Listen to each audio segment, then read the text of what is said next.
जय हिंद साथियों, स्वागत है आपके अपने परिवार गांव की पाठशाला में। आज की इस वीडियो के माध्यम से फ्रेंड्स हम लोग जो बात करने में है तो प्रायद्वीपीय भारत की नदियों के बारे में बात करने वाले। पिछले वीडियो के माध्यम से फ्रेंड्स आपने देखा होगा कि जितने भी हिमालयी नदी तंत्र है, यानी कि जिसमें सिंधु नदी, गंगा नदी और ब्रह्मपुत्र नदी, इनके बारे में काफ़ी डिटेल में हमने डिस्कशन किया था। साथ ही साथ फ्रेंड्स जाना था कि इनकी कौन कौन सी नदियाँ जो इनकी सहायक नदियाँ हैं, उनके उद्गम स्थल कहाँ से है। तो ऐसे क्वेश्चन जो कि आपको एग्जाम में देखने को, तो उन सभी को हमने कवर करने की कोशिश की है। यदि आपने पिछले वीडियो नहीं देखा है तो आप उनको भी देख सकते हैं। आज की इस वीडियो के माध्यम से फ्रेंड्स हम लोग जो बात करने वाले हैं प्रायद्वीपीय भारत यानी विंध्य श्रेणी के नीचे, या बात करें विंध्य पर्वत के नीचे जितनी भी नदियां पाई जाती है प्रायद्वीपीय भारत की नदियां कहलाती हैं। या बात करें फ्रेंड्स आपको देखने को मिलते हैं तो मध्य उच्च भूमि से उद्गम होने वाली नदियां, या बात करें पश्चिमी घाट से उद्गम होने वाली नदियां जितनी भी हैं तो प्रायद्वीपीय भारत की नदियों के अंतर्गत आती है। तो इनमें अगर बात करें तो पहले आपको देखने को मिलेगी मध्य उच्च भूमि या कहे प्रायद्वीपीय भारत से उत्पन्न होने वाली नर्मदा, तापी, गोदावरी। वहीं आपको फ्रेंड्स देखने को मिलेगी अमरकंटक जो कि मध्य उच्च भूमि के अंतर्गत आता है, विंध्य श्रेणी का पार्ट है। तो महानदी, गोदावरी, कृष्णा, पश्चिमी घाट से निकलने वाली जो आपको देखने को मिलेगी कृष्णा, कावेरी, ये कुछ प्रमुख नदियां हैं जो आपको देखने को मिलेगी प्रायद्वीपीय भारत की नदियों में। तो फ्रेंड्स सभी को वन बाय वन करके डिटेल में डिस्कशन करेंगे, साथ ही साथ देखेंगे कि यहाँ से किस टाइप के प्रीवियस ईयर क्वेश्चन जो आपको एग्जाम में देखने को मिलते हैं। तो अगर बात करें फ्रेंड्स आज इस एनसीईआरटी के अकॉर्डिंग, तो आपको देखने को मिलेगा पिछले वीडियो के माध्यम से भी फ्रेंड्स हमने पढ़ाया था आपको कि जो प्रायद्वीपीय भारत की नदियां उनको दो भागों में बांट करके अध्ययन किया था। यदि आपने पिछले वीडियो हमारे देखे होंगे तो आपको देखने को मिला था कि प्रायद्वीपीय भारत की नदियों को हमने दो भागों में बांट करके अध्ययन किया था फ्रेंड्स। वहीं अगर बात करें प्रायद्वीपीय भारत की नदियों के बारे में तो आपको देखने को मिलेगी प्रायद्वीपीय भारत में मुख्य जल विभाजक का निर्माण पश्चिमी घाट, यानी अगर आप भारत का मैप ड्रॉ करेंगे तो आपको देखने को मिलेगा कि जो पश्चिमी घाट कहें या बात करें कि जो सह्याद्री श्रेणी है आपको देखने को मिलेगी पश्चिमी घाट में। तो बहुत सारी नदियाँ जैसे गोदावरी नदी, कृष्णा नदी और कावेरी नदी आपको देखने को मिलेगी कि यहाँ से बहुत सारी नदियाँ जो कि अरब सागर में जाकर के या बंगाल की खाड़ी में जाकर के अपना जल विसर्जित करती हैं। वहीं फ्रेंड्स बात करें यहाँ से आपको देखने को मिले जो कि भारत पूजा, क्योंकि भारत पूजा एक ऐसी नदी है जो कि जनरली एनसीईआरटी में इसका वर्णन है, लेकिन बहुत सारे लोगों को ये पता नहीं होता कि भारत पूजा भी कोई नदी है। तो इस वजह से कोशिश कीजिए कि भारत पूजा नदी को जरूर याद कर लीजिए, क्योंकि ये नदी बहुत बार एग्जाम में फ्रेंड्स आपको देखने को मिलेगी। दूसरी आपको देखने को मिलेगी पेरियार नदी भी, ये भी जो कि आपको पश्चिमी घाट से निकल करके अरब सागर में अपना जल स्रावित करते हैं। तो अगर फ्रेंड्स बात करें प्रायद्वीपीय भारत की नदियों के बारे में तो प्रायद्वीपीय भारत की नदियाँ दो प्रकार से होती है, यानी कुछ नदियाँ जो कि अरब सागर में जाकर के अपना जल स्रावित करते हैं। वहीं आप देखेंगे कि कुछ नदियाँ जो कि फ्रेंड्स, क्योंकि यहाँ से बहुत सारे एग्जामों में आपको क्वेश्चन देखने को मिलेंगे, तो बंगाल की खाड़ी में देखने को मिलेगी। तो बंगाल की खाड़ी में कौन कौन सी नदी है तो आप देखेंगे गोदावरी, महानदी, वहीं फ्रेंड्स कृष्णा, और बात करें तो कावेरी। ये कुछ चार नदी प्रमुख नदियां हैं, यानी प्रायद्वीपीय भारत के जो कि जाकर के बंगाल की खाड़ी में अपना जल विसर्जित करते हैं। अगर बात करें फ्रेंड्स अरब सागर में गिरने वाली या अरब सागर में जाकर के अपने जल विसर्जित करने वाली, तो फ्रेंड्स आपको देखने को मिलेगी जो पहली नदी वो लूनी नदी देखने को मिलेगी। हालांकि लूनी नदी जो कि अरावली पर्वत से श्रृंखला से निकल करके कच्छ के रण में ही आ जाती है, लेकिन ये प्रायद्वीपीय भारत की एक प्रमुख नदी है। बात करें इसके बाद तो आपको देखने को मिलेगी साबरमती नदी। साथ ही साथ फ्रेंड्स अगर बात करें तो माही नदी, ये सभी कहाँ हैं तो जाकर के अरब सागर में अपना जल विसर्जित करती है। अगर वही बात करें एक प्रमुख जो कि नदी अरब सागर में जाती है तो नर्मदा और तापी वहीं हमने बताया था फ्रेंड्स, आपको बताया था कि भारत पूजा इस नदी का वर्णन जो कि आपके एनसीईआरटी में देखेंगे कि फ्रेंड्स इसका वर्णन है, लेकिन बहुत सारे लोगों को ये पता नहीं होता कि भारत पूजा भी नदी है। तो यहाँ से क्वेश्चन पूछने के बहुत सारे एग्जामों में चांस बढ़ जाते हैं। तो इस नदी को जरूर आप याद कर लीजिएगा, भारत पूजा और पेरियार, ये कुछ प्रमुख नदी हैं जो कि अरब सागर में गिरती है। अब फ्रेंड्स यहाँ से जो क्वेश्चन आपको देखने को मिलेगा तो एग्जामों में जो क्वेश्चन पूछता है कि इनका उत्तर से दक्षिण क्रम पूछ लगता है, यानी अरब सागर में गिरने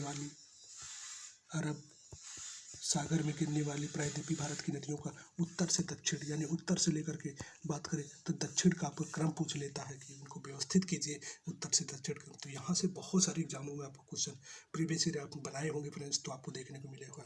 तो अगर उत्तर से दक्षिण क्रम की बात करें तो अरब सागर में गिरने वाली जो प्रमुख नदी है तो आप लिख सकते हैं क्रम से लूनी हो गई, फिर आपको जो देखने को मिलेगी सर फ्रेंड्स वो साबर साबरमती हो गई। तीसरी जो क्रम से आपको देखने को मिलेगी वो माही नदी हो गई। आप फ्रेंड्स जानते होंगे सभी माही नदी भारत की एक ऐसी नदी है जो कर्क रेखा को 2 बार काटती है। यानी कर्क रेखा को 2 बार काटने वाली कौन सी नदी है? भारत की। आपको देखने को मिले कर्क रेखा को काटने वाली लिम्पोपो नदी जो कि आपकी अफ्रीका महाद्वीप में, लेकिन अगर भारत के संदर्भ में बात करें तो यही माही नदी जो कि कर्क रेखा को 2 बार भारत में काटी है। किस राज्य में? तो गुजरात राज्य में काटती है। तो ये चीज़ भी आप फ्रेंड्स कोशिश कीजिएगा कि नोट कर पाए तो अच्छी बात है। वहीं बात करें फ्रेंड्स, आपकी बात करें तो आपको देखने को मिलेगा जो कि नर्मदा नदी, माही के बाद नर्मदा, तापी।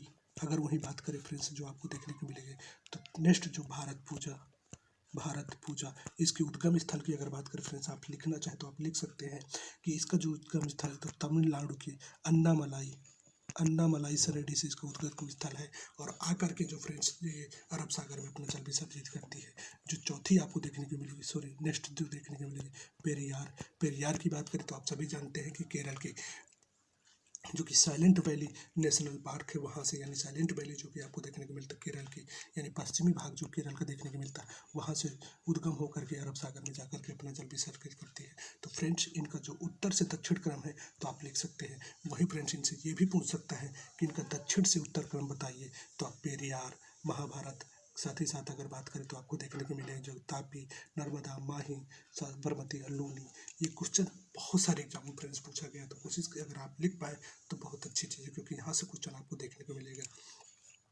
वहीं बात करें फ्रेंड्स जो कि बंगाल की खाड़ी में गिराने के, यहाँ से भी एक क्वेश्चन पूछता है कि इनका क्रम व्यवस्थित कीजिए, तो आपसे 4 नदियाँ दे देगा। अब उनको क्रम से व्यवस्थित करने, उत्तर से क्रम व्यवस्थित कीजिए। तो हमने भी मैप के माध्यम से बताया था उत्तर से दक्षिण क्रम। तो पहली जो नदी हो जाएगी महानदी हो जाएगी, इसके बाद गोदावरी नदी हो जाएगी। क्वेश्चन बहुत सारे एग्जामों पे, स्टेट पीसीएस वगैरह में आप देखेंगे, यूपी पीसीएस के एग्जाम में, प्री का एग्जाम देख लीजिए फ्रेंड्स, यहाँ से लगभग 4 से 5 बार क्वेश्चन ही पूछा जा चुका है। आपको नदियाँ दे देगा, उनको क्रम से व्यवस्थित करने की, अभी हो सकता है कि आपको याद हो जाए, लेकिन जब मैप के माध्यम से अगर नहीं पढ़ेंगे, आप नहीं देखेंगे तो आपको बहुत सारी प्रॉब्लम्स आएंगी। तो कोशिश कीजिएगा कि इनको नोट कर लीजिएगा। वहीं फ्रेंड्स बात करें तो कृष्णा और जो कि कावेरी, ये जो कि उत्तर से दक्षिण क्रम है। अब फ्रेंड्स अगर आप उत्तर से दक्षिण पूछ सकता है तो दक्षिण से उत्तर पूछ सकता है, तो आप बताइएगा दक्षिण से उत्तर अगर जा रहे हैं तो कावेरी, कृष्णा, गोदावरी, महानदी। उत्तर से दक्षिण, तो उत्तर से दक्षिण जो आपको देखने को मिल रहा है फ्रेंड्स, तो महानदी, गोदावरी, कृष्णा और कावेरी। ये जनरली बहुत सारे एग्जाम में क्वेश्चन पूछता है। जब ऐसे क्वेश्चन पूछता है तो बहुत सारे एग्जाम में आपको गलती होने के चांसेस बढ़ जाते हैं फ्रेंड्स। वहीं एक टाइप ये भी बनेगा जो आगे हम पढ़ेंगे कि इनके आकार के आधार पर व्यवस्थित कीजिए। तो कोशिश अगर आप लिख सके तो बहुत अच्छी बात है। वहीं कुछ जो कि फैक्ट फ्रेंड्स अगर बात करें तो कुछ फैक्ट जो कि प्रायद्वीपीय भारत से संबंधित या नदियों से संबंधित हम एनसीईआरटी के अकॉर्डिंग भी देख लेते हैं। इसके बाद जो फैक्ट्स है एनसीईआरटी क्लास 11 में या एनसीईआरटी की क्लास 6 में, उन सभी को भी लेकर के हम लोग चलेंगे। तो अगर बात करें प्रायद्वीपीय नदियों के बारे में तो प्रायद्वीपीय नदियों जो मुख्य जल विभाजक, अभी हमने बताया कि मुख्य जल विभाजक जो पश्चिमी घाट है का निर्माण करती है, पश्चिमी घाट द्वारा होता है। जो पश्चिमी घाट के निकट उत्तर से दक्षिण की ओर स्थित है, प्रायद्वीपीय भाग की अधिकतर मुख्य जो मुख्य नदियाँ हैं उनमें आपको देखने को मिलेगा, हमें बताया था जो कि अमरकंटक की पहाड़ी से निकल कर की महानदी है। दूसरी गोदावरी आपको देखने को मिलेगा नासिक के पास त्र्यंबकम पहाड़ी से निकल करके जो कि बंगाल की खाड़ी में जल विसर्जित करती है।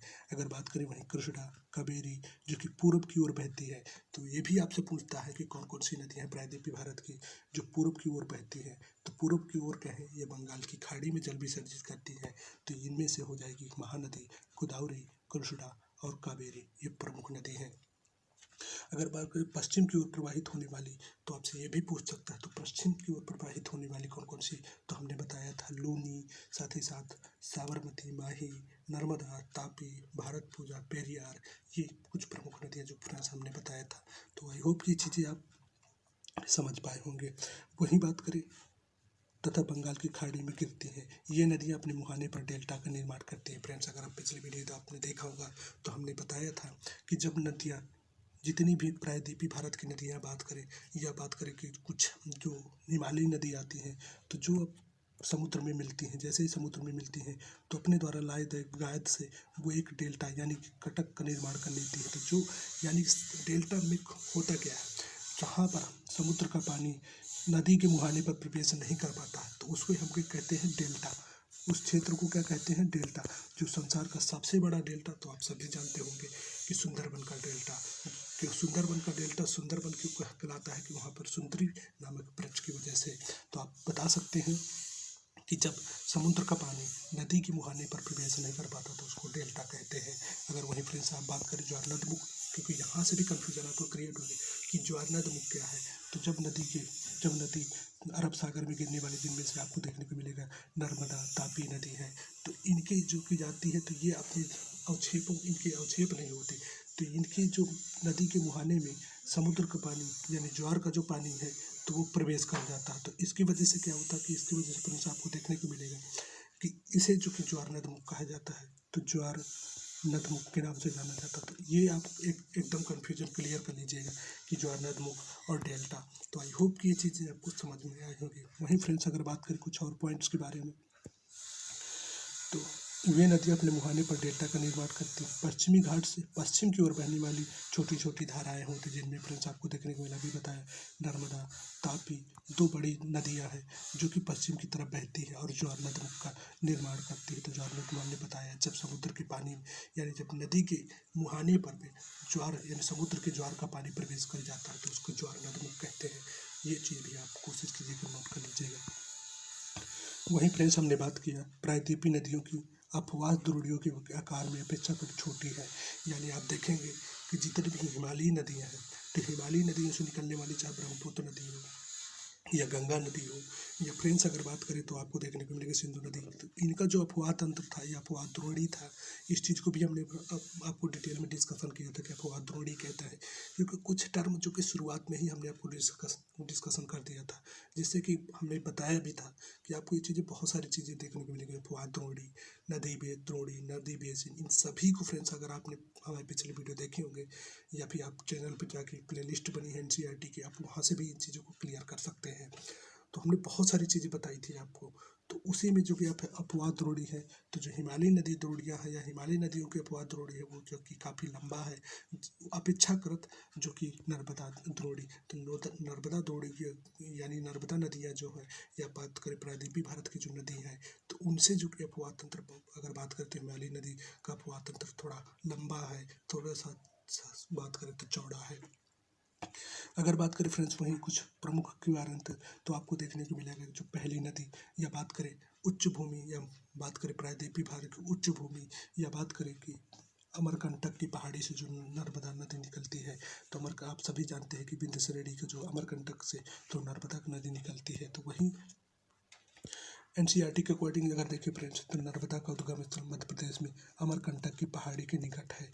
ये पश्चिम की ओर एक ब्रंश घाटी, अगर बात करें ब्रंश घाटी तो आप सभी जानते हैं जब दो घाटियों के बीच में कोई नदी निकलती है, तो अगर उनमें से बात करें तो उसको ब्रंश घाटी नदी कहते हैं। तो इसको भी आप देखने को मिलेगा कि नर्मदा और तापी नदी, बहुत सारी एग्जाम्पल में ये पूछता है कि कौन सी नदियाँ जो ब्रंश घाटी से बहती है। तो फ्रेंड्स अगर आप देखेंगे तो विंध्य श्रेणी, साथ ही साथ सतपुड़ा श्रेणी, इन दोनों के मध्य से कौन सी नदी निकलती है, तो नर्मदा नदी निकलती है। ये जाकर के अपना जल कहाँ विसर्जित करती है, तो अरब सागर में विसर्जित करती है, साथ ही साथ ज्वारनदमुख का निर्माण करती है।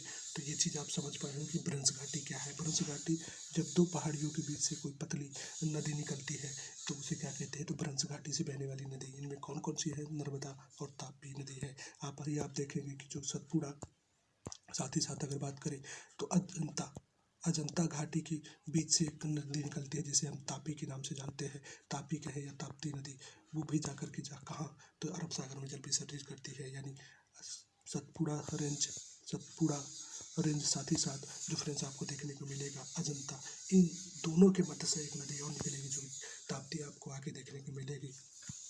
वही बात करें फ्रेंड्स नर्मदा के बारे में कुछ, आई होप कि ये चीज़ें आपको ब्रंश घाटी समझ में आई होगी कि ब्रंश घाटी क्या है। दो घाटियों के बीच से जब पतली नदी निकलती है तो ब्रंश घाटी नदी कहलाती है। या ब्रंश घाटी दो नदियों के बीच में, दो पहाड़ियों के बीच में पतला रास्ता, वो क्या कहलाता है, वो कहलाता है ब्रंश घाटी। समुद्र तक पहुंचने के क्रम में यह नदी बहुत से दार्शनिक स्थानों का निर्माण करती है। यानी जब नर्मदा नदी कंटक की पहाड़ी से, अमरकंटक किसका पार्ट है, तो अमरकंटक विंध्य श्रेणी का पार्ट है, से निकलती है तो अपने स्थानों में बहुत से जो कि दार्शनिक स्थलों का निर्माण करती है। जबलपुर के निकट संगमरमर के शैलों में एक नदी गहरे कार्य से बहती हुई यहाँ नदी तीव्र ढाल से गिरती है वहाँ धुआंधार प्रपात मिलता है। तो आप सभी जानते हैं, आपसे कई बार एग्जाम पूछता है कि धुआंधार प्रपात किस नदी में स्थित है, तो आप बताइएगा कि आपको देखने को मिलेगी नर्मदा नदी। कहाँ पर स्थित है, तो आप बताइएगा जबलपुर राज्य में स्थित, जबलपुर के पास स्थित है। वहीं आप फ्रेंड्स आपसे और एक पूछता है कि जो आपको देखने को मिले कपिल धारा जलप्रपात, कपिल धारा, हालांकि NCERT 9 क्लास के NCERT में कपिल धारा का वर्णन नहीं है, लेकिन आप जब NCERT अगर आप वहीं पढ़ेंगे, जब 11 क्लास की NCERT पढ़ेंगे तो आपको देखने को मिलेगा कि कपिल धारा बस ये भी जो कि जल प्रपात किस नदी पर स्थित, नर्मदा नदी पर स्थित है। तो कोशिश कीजिएगा अगर इसको लिख पाए तो इसको भी लिख लीजिए। वहीं फ्रेंड्स आपको एक और देखने को मिलेगा यमुना जलप्रपात, यमुना जलप्रपात। ये तीनों जलप्रपात धुआंधार, कपिल धारा, यमुना जलप्रपात मध्य प्रदेश राज्य में स्थित है। किस नदी पर, तो नर्मदा नदी पर स्थित है। तो अगर लिख पाए तो आप लिख लीजिएगा। वही बात करते हैं कुछ और प्रमुख कारण, कुछ और प्रमुख पॉइंट जो कि नर्मदा नदी, तो नर्मदा नदी की सभी सहायक नदियाँ छोटी छोटी हैं। इनमें से अधिकतर समकोण पर मुख्य धारा से मिलती है। नर्मदा द्रोणी मध्य प्रदेश और गुजरात के कुछ भागों में विस्तृत है। तो आप देखेंगे कि नर्मदा द्रोणी या नर्मदा नदी की जो बात करें तो उसका जो प्रवाह क्षेत्र है या प्रवाह राज्य है तो उनमें से मध्य प्रदेश और गुजरात राज्यों में है। तो ये चीज़ भी आप नोट कर लीजिएगा। वहीं फ्रेंड्स अगर बात करें तापी नदी के बारे में, तो तापी नदी का उद्गम स्थल जो कि आपको देखने को मिलेगा मध्य प्रदेश के बैतूल जिले में मूलताई नामक स्थान पर, यानी तापी नदी का जो उद्गम स्थल है तो बैतूल जिले, मध्य प्रदेश की बैतूल जिले मूलताई नामक स्थान पर होता है। तो आपसे पूछता है कि तापी नदी का उद्गम स्थल कौन सा है, तो मूलताई कहाँ पे पाया जाता है, तो बैतूल, मध्य प्रदेश के बैतूल जिले में। तो इस चीज़ को भी आप कोशिश कीजिएगा, तो नोट कर लीजिएगा। सतपुड़ा रेंज की संकरा में होता है, यानी सतपुड़ा रेंज की पहाड़ी से निकलती है कौन सी नदी, तो द्रोणी नदी।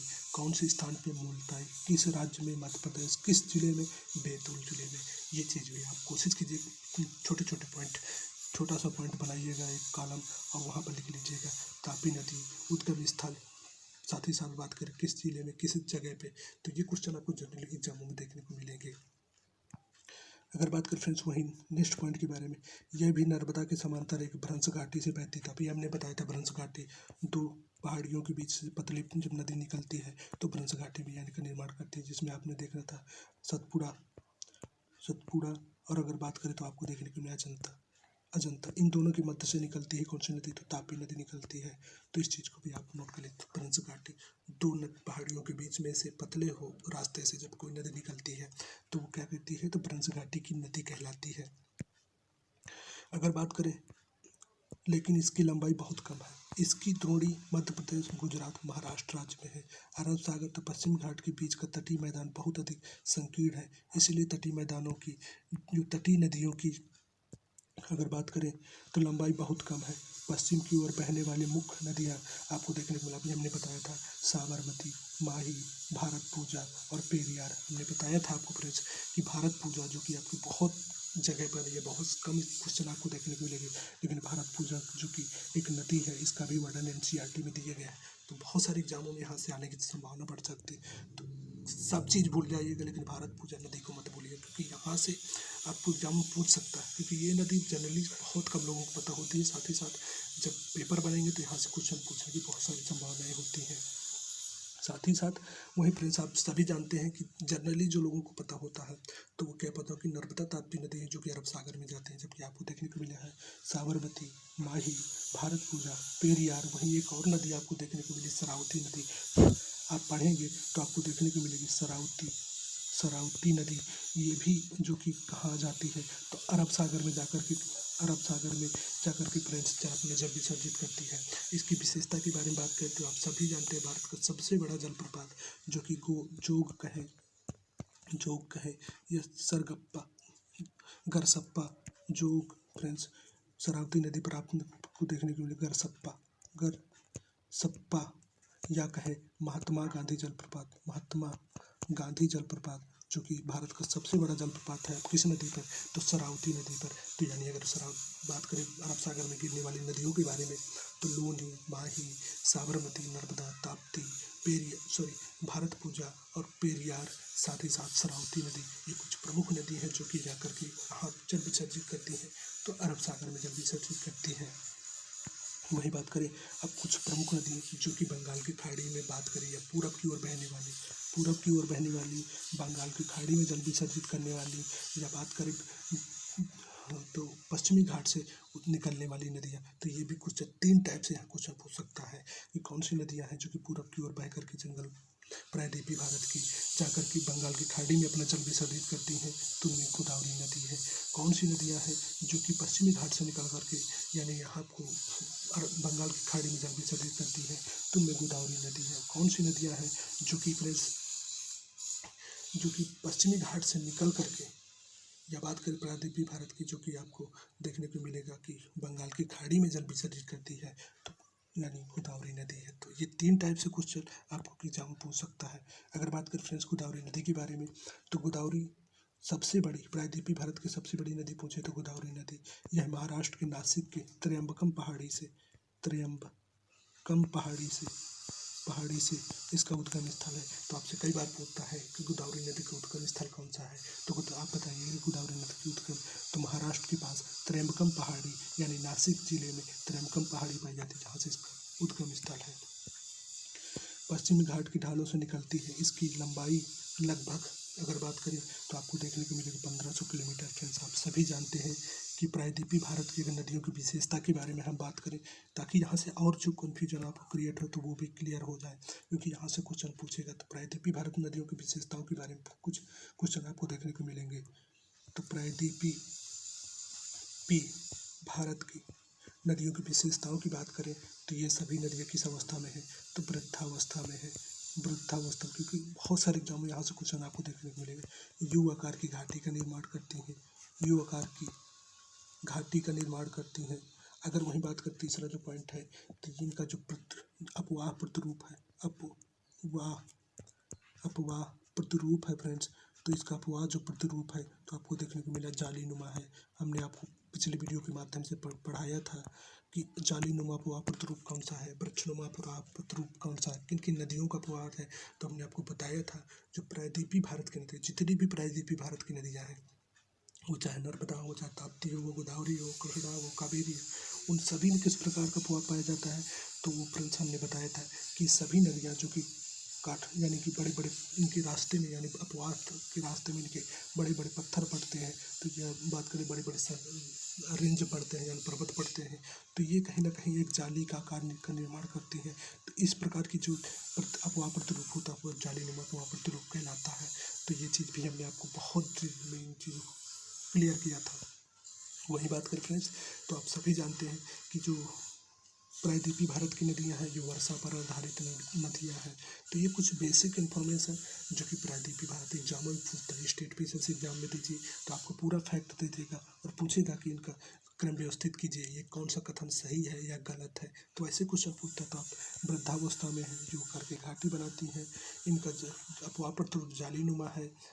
जनरली ये क्वेश्चन आपको एग्जाम में देखने को मिलेगा। अगर वहीं बात करें फ्रेंड्स अब कुछ प्रमुख पॉइंट्स के बारे में गोदावरी की नदी की, तो गोदावरी नदी का हमने बता दिया कि गोदावरी नदी सबसे बड़ी प्रायद्वीपी नदी है। ये महाराष्ट्र के नासिक में त्र्यंबकम पहाड़ी से उद्गम स्थल है, जो कि ढालों से निकलकर इसकी लंबाई लगभग प्रायद्वीपी भारत की सबसे लंबी होने की वजह से 1500 किलोमीटर है। बहुत सारी किताबें इसका अलग अलग आपको देखने को मिलेगा, लेकिन एनसीईआरटी के अकॉर्डिंग अगर बात करें तो इसको 1500 किलोमीटर है। यह बह कर बंगाल की खाड़ी में गिरती है। प्रायद्वीपी नदियों में अपवाह तंत्र में सबसे बड़ा प्रायद्वीपी बूढ़ी गंगा के नाम से भी जानी जाती है। प्रायद्वीपी नदियों में सबसे बड़ा अपवाह किसका है, तो गोदावरी नदी का है। इसकी द्रोणी महाराष्ट्र नदी, द्रोणी का यानी महाराष्ट्र जो 50% है, मध्य प्रदेश, उड़ीसा, आंध्र प्रदेश में स्थित है। गोदावरी में अनेक सहायक नदियाँ जैसे आपको देखने को मिलेगी पूर्णा, वर्धा, प्राणहिता, मंजरा, एनगंगा, पेनगंगा। यानी आपसे एक क्वेश्चन पूछता है कि मंजरा किसकी सहायक नदी है, प्राणहिता किसकी सहायक नदी है, वर्धा किसकी सहायक नदी है। तो आप कब बताइएगा, जब आप इन चीज़ों को लिखे होंगे, जब आप इन चीज़ों को रिवीजन कीजिए होंगे। तो कोशिश कीजिएगा इस चीज़ को भी लिखूँ, जो आपसे बहुत सारे एग्जाम में पूछेगा कि गोदावरी की सहायक नदी कौन कौन सी है। तो वर्धा, पूर्णा, प्राणहिता, मंजरा, पेनगंगा, एनगंगा। तो ये कुछ प्रमुख जो है गोदावरी की सहायक नदी है। इनमें से अंतिम तीनों सहायक नदियाँ बहुत बड़ी हैं, यानी जो कि अगर बात करें मंजरा और पेनगंगा, एनगंगा आकार में काफ़ी बड़ी है। बड़े आकार विस्तार के कारण दक्षिणी गंगा के नाम से जानी जाती है। बड़े आकार के कारण इसको दक्षिण की गंगा के नाम से जाना जाता है। बात करें महानदी के बारे में, तो महानदी का आप सभी जानते हैं, महानदी का उत्गम से छत्तीसगढ़ की उच्च भूमि यानी आपको देखने को मिलते हैं सिंघावा सरड़ी से आपसे बहुत सारी एग्जाम में क्वेश्चन पूछता है। ये पिछले वीडियो आपने हमारे देखे होंगे तो हमने बहुत डिटेल में इन चीज़ों को बताया था कि रायपुर के पास आपने देखा था कि रायपुर के पास एक सिंघावा नामक स्थान पड़ता है, जिससे जहाँ से क्योंकि महानदी का उद्गम स्थल होता है। साथ ही साथ अगर बात करें इसके अफवाह के बारे में, तथा यह उड़ीसा से बहती हुई बंगाल की खाड़ी में मिल यानी जाकर के जल विसर्जित करती है। इस नदी की कुल लंबाई की बात करें तो 860 किलोमीटर है। तो फ्रेंड्स आपसे ये भी पूछेगा कि 3 से 4 नदियाँ दे देगा, उनको आकार के आधार पर व्यवस्थित कीजिए, तो कौन सी आकार है। तो अभी हमने पढ़ा था गोदावरी का जो कि 1500 किलोमीटर है। अगर महानदी की बात करें तो 860 किलोमीटर है। तो इस तरह से आप इसको आकार के आधार पर जब व्यवस्थित करेंगे तो 860, फिर इसके बाद जो देखने को मिलेगा कि एक 1500 किलोमीटर, तो आकार के आधार पर भी व्यवस्थित करने को आपको बहुत सारे एग्जाम में देता है। इसकी अफवाह द्रोणी महाराष्ट्र, छत्तीसगढ़, झारखंड और उड़ीसा राज्य में है। अगर बात करें फ्रेंड्स कृष्णा नदी के बारे में, तो महाराष्ट्र में पश्चिम घाट में महाबलेश्वर यानी कि पश्चिमी घाट से महाबलेश्वर पहाड़ी, अगर आप सभी जानते होंगे या आपने हमारे पिछले वीडियो देखे होंगे तो आपको देखने को मिलेगा कि जो महाराष्ट्र यानी पश्चिमी सह्याद्री है, तो इसको लगभग 16 डिग्री अक्षांश रेखा 2 भागों में बांटती है। 16 डिग्री अक्षांश रेखा आपको देखने को मिले 2 भागों में बांटती है। इसका ऊपरी भाग जो कि आपको देखने को मिलेगा तो महाबलेश्वर कहलाता। महाबलेश्वर नीचे का भाग आपको ऊपरी का भाग जो कलसूबाई कहलाता है। नीचे का भाग जो कि अगर बात करें 16 डिग्री की, तो आपको देखने को महाबलेश्वर। तो इसी महाबलेश्वर पहाड़ी से जो कि आपको कृष्णा नदी की उद्गम स्थल है, तो इस चीज़ को आप नोट कर लीजिएगा। अगर इसके आकार की बात करें तो जो आपको देखने को मिला है किताबों में, बहुत सारी किताबों में अलग अलग मिलेगा। देखो जो NCERT जो कि एक सर्वमान्य डाटा है, एग्जामों में बहुत सारे अगर डेटा मानता है तो NCERT का मानता है, तो कितना है तो 1400 किलोमीटर है बहकर ये बंगाल की खाड़ी में गिरती है। इसकी सहायक नदियों की बात करें तुंगभद्रा, कोयना, घाटप्रभा, मूसी, भीमा, ये कुछ सहायक नदी है, तो इन चीज़ों को भी नोट कर लेंगे। इसकी द्रोणी या इसका अपवाद क्षेत्र की बात करें तो महाराष्ट्र, कर्नाटक और आंध्र प्रदेश में फैली है। वहीं बात करें फ्रेंड्स कावेरी नदी के बारे में, तो कावेरी नदी पश्चिमी घाट की ब्रह्मगिरी श्रृंखला से निकलती है। साथ ही साथ तमिलनाडु में कुडुलूर में दक्षिण बंगाल की खाड़ी में जाकर के यानी ब्रह्मगिरी पर्वत जो कि आपको देखने को मिलेगा कहाँ पश्चिमी घाट का हिस्सा है, और ब्रह्मगिरी पर्वत से या श्रृंखला से निकल करके तमिलनाडु की कुडुलूर से दक्षिण बंगाल की खाड़ी में अपना जल विसर्जित कर देते थे। अगर इसकी टोटल लंबाई की बात करें तो फ्रेंड्स लंबाई हम क्यों बार बार आपको जिक्र कर रहे हैं, क्योंकि लंबाई जिक्र करने का मतलब ये है कि आपको पूछ लेगा कि आकार के आधार पर व्यवस्थित कीजिए, तो कब आप व्यवस्थित करें जब आप लंबाई भी याद किए होंगे, या आपको पता ही नहीं होगा कि कावेरी बड़ी है कि महानदी बड़ी है, तो आपको पता होगा जब इन चीज़ों को आप एकदम गहनता से देखे होंगे, तो आप देखेंगे कि जो हमने महानदी का देखा था तो 860 किलोमीटर देखा था, कावेरी है 760 किलोमीटर है। अगर वहीं हम बात करें कृष्णा की तो 1400 किलोमीटर हमने देखा। अगर बात करें गोदावरी की तो 1500 किलोमीटर की लंबाई में यानी अफवाह क्षेत्र देखा था। तो ये चीज़ें भी कोशिश कीजिएगा, इन चीज़ों को भी बारीक से समझते चलिएगा। वहीं बात करें फ्रेंड्स इसकी कुछ प्रमुख सहायक नदियों के बारे में, तो अमरावती, भवानी, हेमावती, काबिनी, कई बार पूछा गया है कि काबिनी किसकी सहायक नदी है, तो आप बताइएगा कि जो कि कावेरी नदी की सहायक नदी है। इसकी द्रोणी तमिलनाडु, केरल, कर्नाटक राज्य में विस्तृत है। तो इस चीज़ को भी फ्रेंड्स आप कोशिश कीजिएगा कि नोट कर लीजिएगा। वहीं अगर बात करें फ्रेंड्स कुछ प्रमुख भारत में दूसरा सबसे बड़ा प्रपात, हमने भी बताया था कि भारत का सबसे बड़ा जलप्रपात फ्रेंड्स तो जो हो गया गरसप्पा शरावती नदी पर। अगर दूसरे की बात करें तो कावेरी नदी पर आपको देखने को शिव समुद्रम जलप्रपात। वहीं बात करें सबसे ऊंचा तो कुचकल जलप्रपात किस नदी, बराही नदी पर फ्रेंड्स आपको देखने को मिले कर्नाटक और गोवा की सीमा पर। हालांकि फ्रेंड्स जलप्रपातों से संबंधित हमने एक डिटेल वीडियो बहुत डिटेल में इसको डिस्कशन करके सेपरेटेड वीडियो ऑलरेडी हमने चैनल पे डाल दिया है, तो आप वहाँ से जाकर के जितने भी जलप्रपात से संबंधित प्रीवियस क्वेश्चंस हैं या जितने भी क्वेश्चंस बन सकते हैं उन सभी को हमने बहुत डिटेल में डिस्कशन किया, तो आप वहाँ से भी इस चीज़ को क्लियर कर सकते हैं। या फिर हम एक सेपरेट वीडियो जलप्रपातों से संबंधित फिर नेक्स्ट वीडियो बना करके आपको डाल देंगे, तो आप उसको भी जा करके अपने डाउट क्लियर कर लीजिएगा। तो पहला सबसे बड़ा अगर बात करें तो आपको देखने को मिलेगा जो कि अगर सप्पा, किस नदी, शरावती नदी, हमने पहले डिस्कशन कर लिया।